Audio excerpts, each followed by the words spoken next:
सभी को नमस्कार, मेरा नाम अभिषेक है और आप देख रहे हैं रीजनिंग की क्लास। आइए शुरुआत करते हैं अपने पहले क्वेश्चंस के साथ।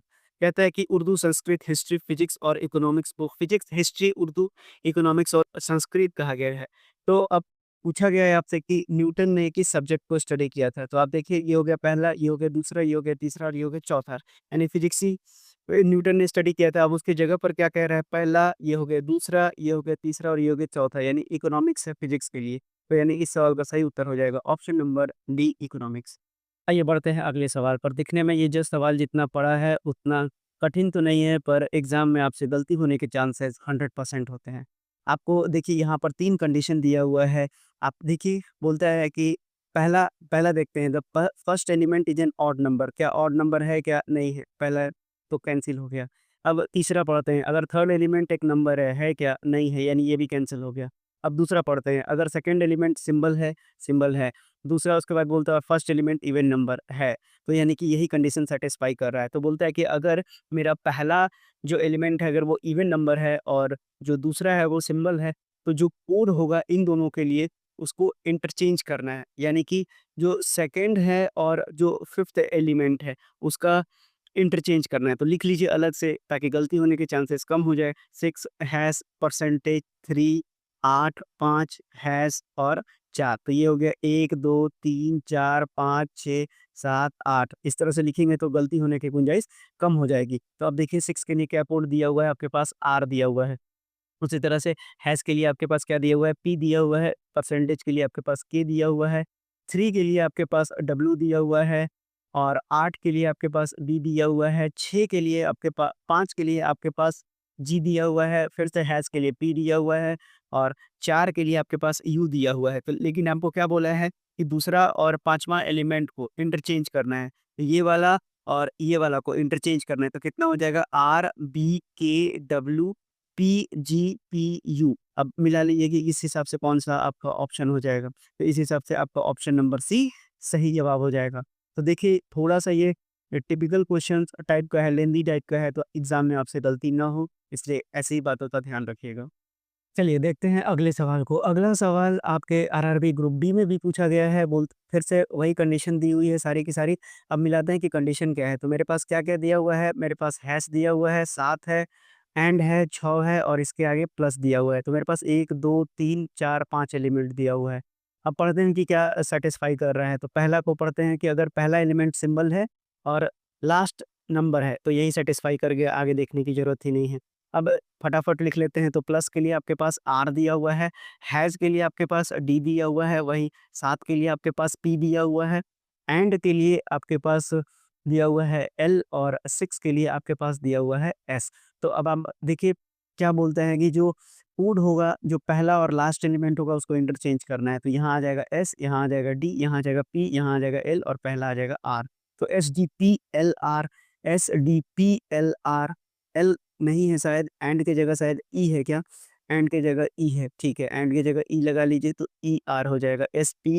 S D P E R, यानी ऑप्शन नंबर सी सवाल का सही उत्तर हो जाएगा। आइए बढ़ते हैं अगले सवाल पर। अगला सवाल आपसे कहता है कि कंडीशन को पहले देख लेते हैं क्या-क्या दिया हुआ है। तो आपके पास दिया हुआ है 6, आपके पास दिया हुआ है एट द रेट, उसके बाद दिया हुआ है एंड और उसके बाद दिया हुआ है 4 और ये दिया हुआ है बराबर। और साथ ही साथ आपको कॉमा भी है क्या? नहीं, कॉमा नहीं है।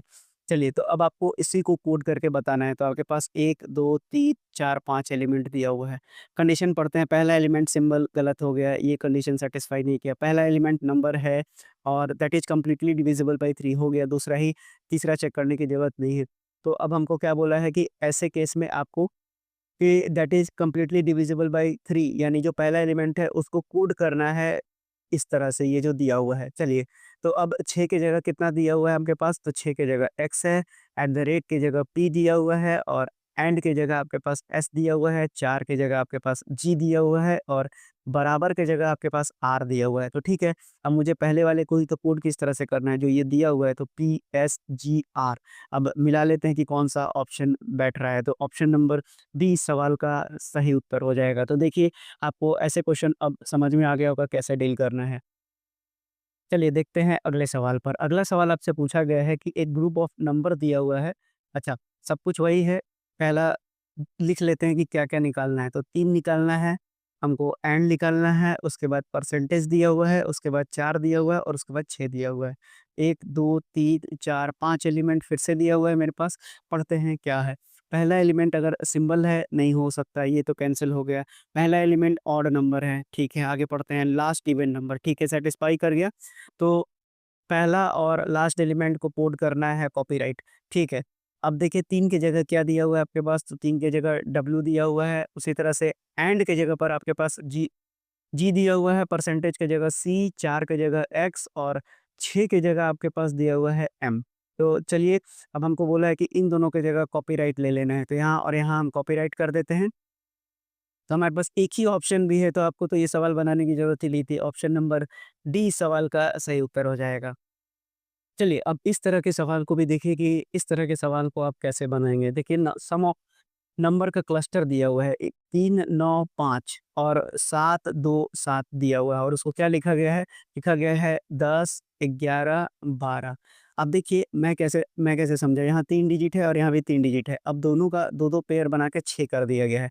देखिए 3 और 7 को अगर आप जोड़ेंगे तो कितना हो जाएगा? 10 हो जाएगा। 9 और 2 को जोड़ेंगे तो 11 हो जाएगा और 5 और 7 को जोड़ेंगे तो 12 हो जाएगा। यानी हमको तो कोड मिल गया। अब दूसरा भी करके देख लीजिए ना, 9, 2, 11, 7, 5, 12 और 7 और 6, 13। तो यानी कि आपसे यहाँ पूछा है, तो 6 और 8, 14 हो गया, 2 जगह 14 ऑप्शन में है। 8 और 7, 15, ठीक है, ऑप्शन नंबर डी हो गया इस सवाल का सही उत्तर। तो इस सवाल को इस तरह से बनाना है आपको। आइए देखते हैं इस तरह के सवाल आप रीज़निंग में कैसे डील कीजिएगा। देखिए, कुछ ऑरेंज को अगर आप पढ़ेंगे तो 4 ऑप्शन दिया हुआ है, तो ऑरेंज को लेके चलने की ज़रूरत नहीं है। अब आपको यहाँ पर एक और हिंट दिया है कि फिश और जीकेवीएल दोनों सेम है, यानी कि फिश से ही क्या बना होगा आपका, फिश से ही जीकेवीएल बना होगा। अब देखिए, ये हो गया 6, ये हो गया 9, ये हो गया 19, ये हो गया 8। अब देखिए यहाँ पर कितना हो गया, ये हो गया 7, ये हो गया 11, ये हो गया 22 और ये हो गया 12। अब देखिए क्या हुआ है, यहाँ हो गया +1, यहाँ हो गया +2, यहाँ हो गया +3 और यहाँ पर हो गया +4, यानी निश्चित रूप से ऑरेंज में भी यही किया गया होगा। तो देख लेते हैं ऑरेंज पर, ORANGE। अब ये हो गया 15, ये हो गया 18, ये हो गया 1, ये हो गया 14, ये हो गया 7, ये हो गया 5। अब एक-एक जोड़ना है, तो 16 पर क्या हो जाएगा? P आ जाएगा। उसके बाद 18 और 2 20 होता है, तो T आ गया। उसके बाद 3 जोड़ना है, तो ये हो जाएगा D, क्योंकि 4 आ जाएगा और 14 में फिर 5 जोड़ेंगे, तो देखिए 1, 2, 3, 4, 14 में 4 जोड़ेंगे तो 18 आ जाएगा, तो 18 पर क्या होता है? R होता है।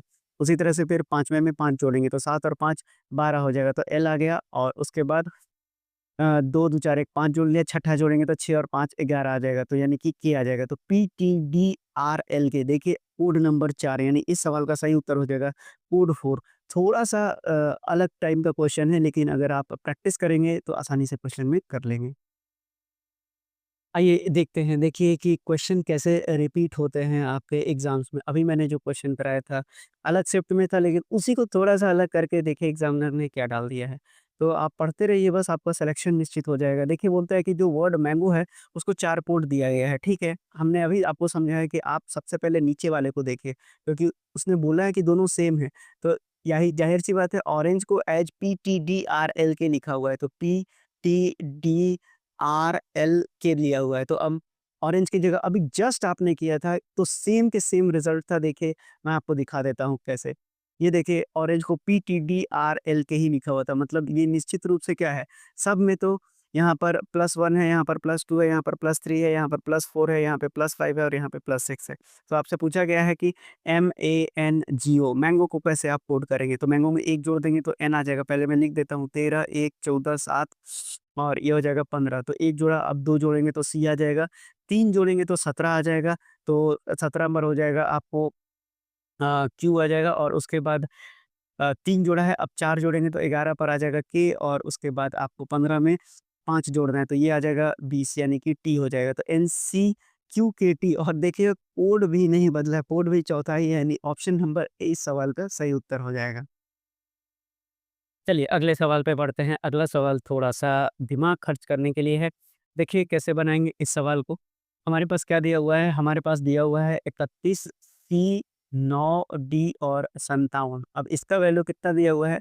तो इसका वैल्यू 93 दिया हुआ है। यानी कि हमको यहाँ पर गुणा-भागा करके ही 93 लाना है। कैसे आएगा? क्योंकि निश्चित रूप से सी और डी सिंबल है।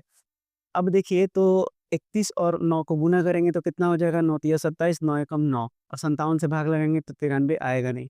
तीनों को जोड़ के देखते हैं, 9 7 16 1 17 नहीं आएगा।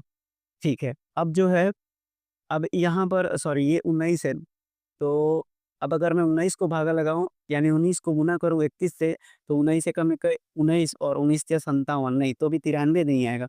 यानी कि अब अगर हमारे पास एक ही ऑप्शन बनता है कि 31 को अगर मैं 19 से भागा लगा दूँ और उसके बाद 57 से गुना करके देखता हूँ 31/19 गुना 57 तो 19 तिया 57 और 31 तिया 93 तो देखिए ये लॉजिक बैठ रहा है। दूसरे में भी देख लेते हैं, सी के जगह भाग देते हैं और डी के जगह गुना कर देते हैं। तो तेरे चौके 52 और पंचों के 20 बिल्कुल बैठ गया है। तो यानी आपसे पूछा गया है, आपसे पूछा है 98 भागा 14 और गुना हो जाएगा 11 तो 14 सत्ते 98 और 11 सत्ते 77 यानी इस सवाल का उत्तर 77 हो जाएगा। अच्छा सवाल है, एग्ज़ाम में फँस सकते हैं हम। आइए देखिए अब इस सवाल को कैसे बनाएँगे। अब 199 को 18 लिखा गया है, तो 199 को 18 लिखा गया है, 267 को 19 लिखा गया है। चलिए देखते हैं अब इसमें क्या किया जा सकता है। तो यानी कि 2 में काफ़ी है लॉजिक लगाना तो 9 एकम 9 और 9 18 ऐसा हो सकता है क्या? 6 दूनी 12 और 7 19 ठीक है, अच्छा आसान लॉजिक था। 1 गुना 9 जोड़ 9 कीजिए तो ये आ जा रहा है 18 और 2 गुना 6 जोड़ 7 कीजिए तो ये आ जा रहा है 19। तो यानी कि 678 पूछा है, तो ये आपका हो जाएगा 6 गुना 7 जोड़ 8 तो 42 और 8 कितना हो जाएगा? 48 यानी इस सवाल का सही उत्तर अच्छा 42 और 8 50 हो जाएगा यानी इस सवाल का सही उत्तर हो जाएगा ऑप्शन नंबर सी। आइए बढ़ते हैं एक अच्छे सवाल को देखते हैं। आपके ग्रुप डी में पूछा गया ये सवाल है। देखिए कॉक COCK को क्या लिखा हुआ है? तो ये लिखा हुआ है D4 उसके बाद P6D4L2 ये लिखा हुआ है आपके पास। तो यानी कि यहाँ पर तो 4 एलिमेंट हैं 1 2 3 4 नीचे भी कितने हैं 1 2 3 4 एलिमेंट है। एलिमेंट में कोई चेंजेस नहीं है। यानी कि सी से ही 4 बनाया गया है, ओ से 6 बनाया गया है और सी से 4 और फिर के से 2 बनाया गया है। इतना तो समझ आ गया। अब ये है 3 उसके बाद ये हो गया 15 ये हो गया 3 और ये हो गया 11। तो अब किया क्या गया है अब डी आपका 4 होता है, पी आपका 16 होता है, डी 4 होता है और एल आपका 12 होता है। तो अब देखिए सब में +1 किया हुआ है तो ठीक है, पहले तो हम इसको कर लेते हैं तो HENCE पूछा गया है तो एक-एक बढ़ा देते हैं। ये हो गया I उसके बाद F उसके बाद O और उसके बाद D और उसके बाद F हो गया। तो कई जगह पर ऑप्शंस यही दिया हुआ है, अब नंबरिंग को लेना पड़ेगा। नंबरिंग क्या है? तो अगला नंबर कितना दिया हुआ है आपके पास है 3 और 3 के बाद क्या दिया हुआ है तो 3 + 1 करेंगे तो ये कितना आ जाएगा 4 आ जाएगा। उसी तरह से 5 + 1 करेंगे तो ये कितना हो जाएगा आपके पास 15 नहीं 3 + 1 किया था तो यहाँ पर भी अब हमको 15 + 1 करना पड़ेगा। तो 15 + 1 किया तो कितना आ गया 16 लेकिन यहाँ लिखा हुआ है 6 यानी यूनिट डिजिट की बात कर रहा है। अब 3 और 1 4 तो ये तो बिल्कुल 4 है। अब 11 और 1 जोड़ के देख लेते हैं 12 यानी कि लास्ट में 2 लिखा हुआ है यानी 100% हो गया कि ये वाला जो है यूनिट डिजिट है और यहाँ पर भी क्या दिया हुआ है यूनिट डिजिट है। तो ध्यान रखिएगा इस बात को बस। अब आपके पास इसको नंबरिंग कर लीजिए ये हो गया 8 5 14 3 5 तो सिर्फ़ एक ही जगह अंतर आएगा। यहाँ तो आपका 9 आ जाएगा, यहाँ 6 आ जाएगा और उसके बाद ये कितना आ जाएगा 14 और 1 15 आ जाएगा। तो यहाँ यूनिट डिजिट 5 हो जाएगा, यहाँ 4 आ जाएगा और यहाँ तो 6 हो जाएगा। तो 9 6 5 4 6 तो यानी ऑप्शन नंबर डी इस सवाल का सही उत्तर हो जाएगा। तो देखिए रीज़निंग के क्वेश्चंस अभी अब आप आसानी से बनाने लगेंगे। तो आज की रीज़निंग की क्लास में इसी तरह के क्वेश्चन मिलते हैं कल रीज़निंग की क्लास में। धन्यवाद। चलिए अब आइए देखते हैं अगले प्रश्न को। अगला प्रश्न आपसे क्या कहता है? तो अगला प्रश्न बोलता है कि जो रेलवे है उसको कोट किया गया है इस इन चारों में से कोई एक। लेकिन उसके लिए आपके पास सैंपल दिया हुआ है कि जो BERTH है, जो बर्थ है उसको लिखा गया है YVIGS ठीक है? तो देखते हैं अब ये क्या है? तो बी हो गया 2, 5, 18, 20, 8 ठीक है? और ये हो गया 25, 22 9, 7 और ये हो गया 19 तो 2 का उल्टा 25, 5 का 22 ठीक है। मैंने याद करवा रखा है बाय-बाय उसके बाद वेन उसके बाद इंडियन रेलवे उसके बाद जीटी रोड और उसके बाद हँस। तो मैंने कई बार याद करा रखा है हर चीज़ को तो कोड उल्टा दिया हुआ है ये तो पता चल गया। अब देखिए रेलवे के लिए अब IR मैंने बता दिया आई एक ही ऑप्शन में दिख रहा है ऑप्शन नंबर 3 कोड 3 इस सवाल का सही उत्तर हो जाएगा। तो अगर आपको उल्टे वर्ड्स साथ ही साथ अगर आपको जो नंबरिंग है वो याद है तो आप आसानी से कर लेंगे इन सवालों को। अब आइए अगले सवाल पे चलते हैं। अगला काफ़ी अच्छा सवाल है, ठीक है? आरआरबी जेईई में पूछा गया ये सवाल है। बोलता है कि ए को 26 बी को 25 यानी कि रिवर्स से अब चल रहा है। आप ध्यान दीजिएगा अब रिवर्स से चल रहा है यानी ए को 26 मार्क किया गया है, बी को 25 मार्क किया गया है। इस तरह से अब हम चल रहे हैं ना कि 1-2 से।